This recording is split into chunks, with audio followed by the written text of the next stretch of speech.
Olá pessoal, aqui é a professora Ida e nessa videoaula você vai aprender sobre os pronomes. Vem comigo! Pronomes são palavras que acompanham substantivos, podendo substituí-los, direta ou indiretamente. Então, o pronome ele pode substituir um substantivo ou retomá-lo, ou se referir a eles, ou seja, ele pode substituir, mas ele também pode fazer referência a um substantivo que está na frase.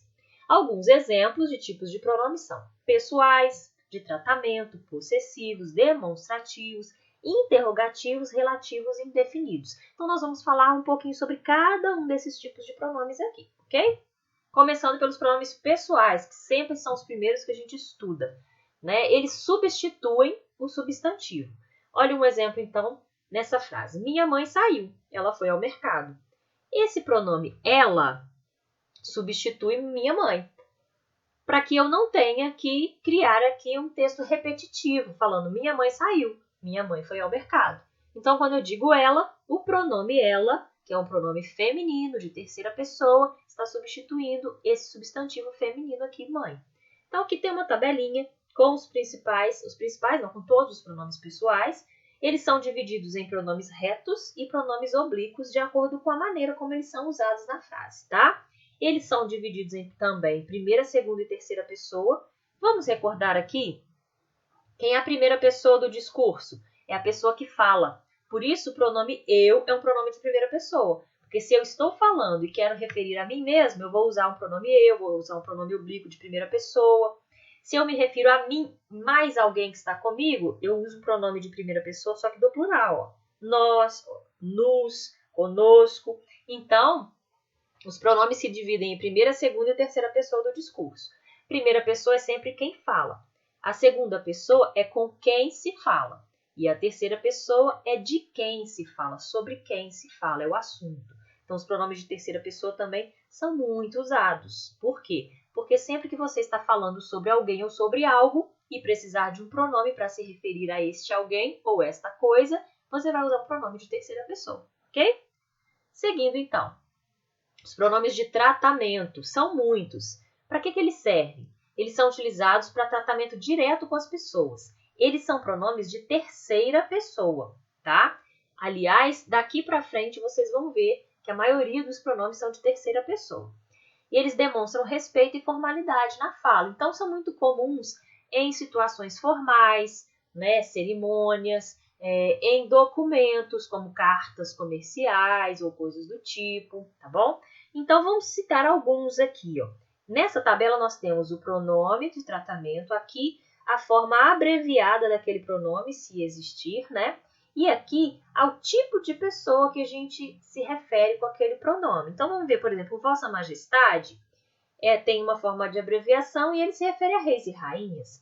Já o Vossa Eminência se refere a cardeais. Já o Meritíssimo se refere aos juízes. O Vossa Excelência, ó, que é muito comum, você pode usar se você for escrever uma carta aí para algum governante, né, para um ministro, presidente, o prefeito da sua cidade, né?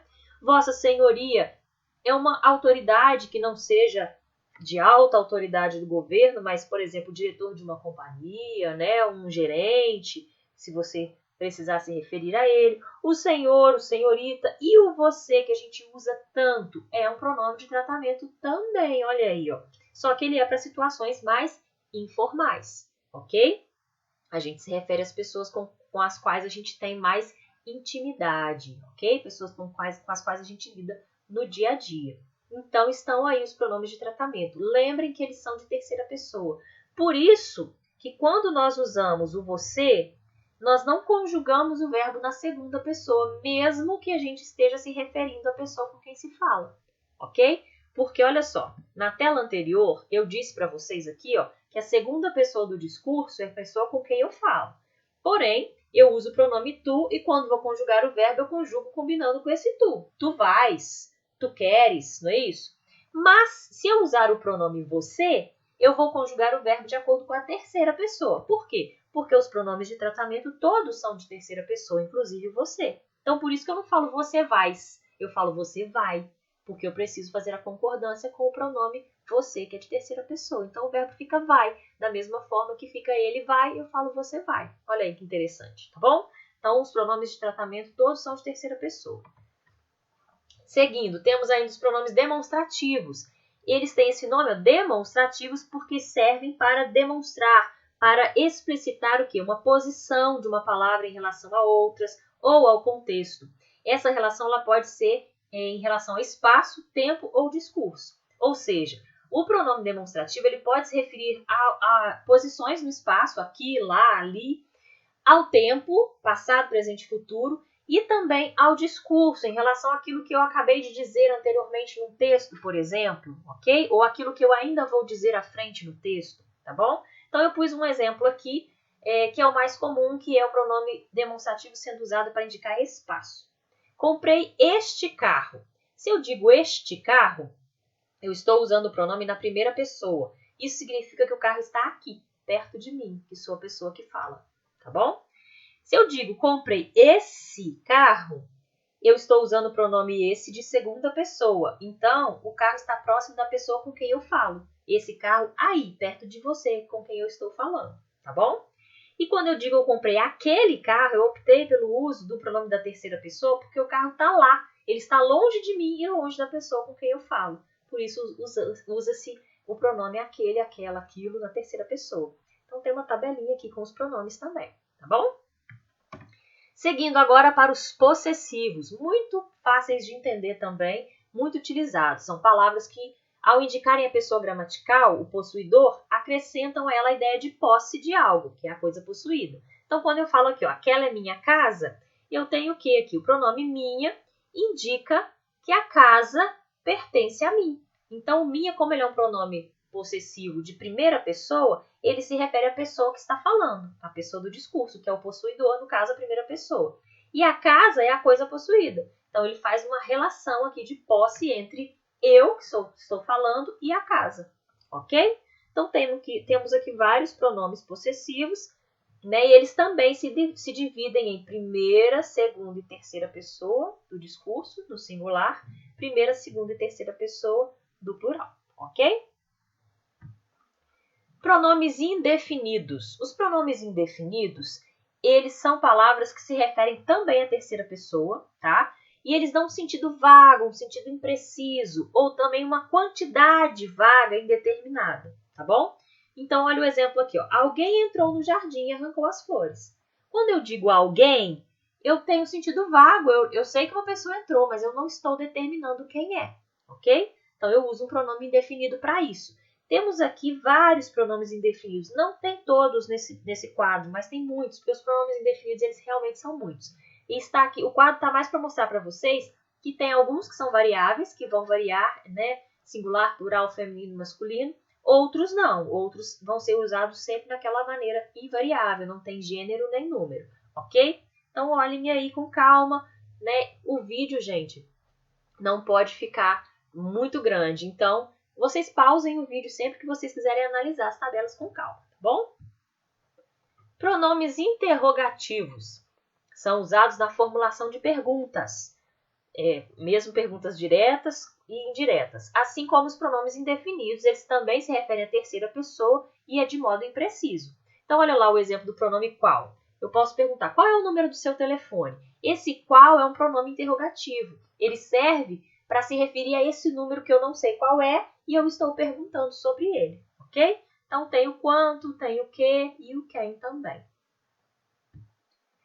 E finalizando com os pronomes relativos. O pronome relativo é aquele que normalmente se refere a um termo antecedente, um termo anterior dentro de uma frase, de um enunciado, e ele substitui esse termo antecedente para que não seja necessário dividir a ideia em várias orações ou torná-la muito repetitiva. Então, vocês vão ver que os pronomes relativos também são muito usados e muito importantes para coesão textual, para evitar repetições, tá bom? Olha o exemplo aqui, ó. Este é o presente que comprei para você. Esse que, ele é um pronome relativo. Por quê? Qual informação eu tenho nessa frase? Este é o presente, eu comprei este presente para você. Para que eu não tenha que repetir a palavra presente, eu posso usar um pronome para né, substituir e se referir a ele. Então, o pronome que, ele une duas informações aqui sobre o presente, evitando a repetição dessa palavra. Ele se refere, então, à palavra presente. Além do que é o mais usado, quais outros pronomes são relativos? Tem o qual, a qual, tem o cujo, tem o quanto, tem o onde, tem o quem. Então, tem alguns que são variáveis, outros que são invariáveis também, ok?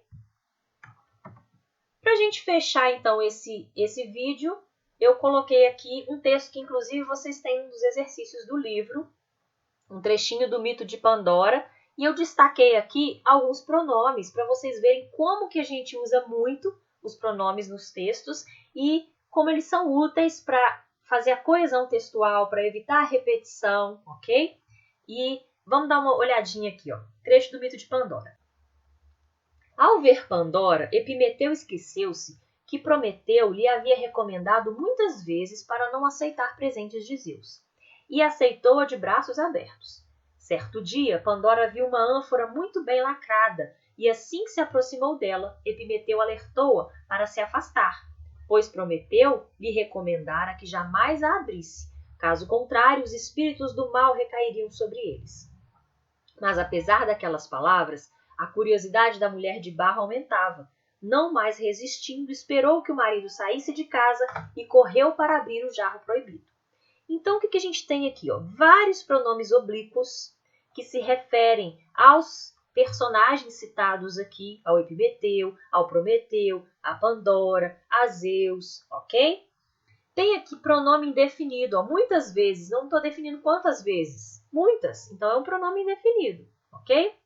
Aqui a gente tem, ó, uma preposição de, ela está aqui fazendo uma contração com o pronome ela, dela, ok? O que mais? Outra vez aqui a gente tem, ó, a preposição de junto com o pronome aquelas, o pronome demonstrativo aquelas. Esse pronome certo aqui também é um pronome indefinido. Então aqui a gente tem, ó, pronomes indefinidos, pronomes demonstrativos se contraindo com preposições, pronomes pessoais do caso reto e pronomes pessoais do caso oblíquo, né? Vários tipos de pronomes num pequeno trecho de um texto, só para exemplificar para vocês qual a utilidade dos pronomes, para que eles servem, como eles são usados, ok? Bom, pessoal, vou ficando por aqui. Eu espero que essa videoaula tenha te ajudado a compreender melhor esse conteúdo. E se você ainda assim tiver alguma dúvida, pode entrar em contato comigo, ok? Fiquem com Deus e até a próxima!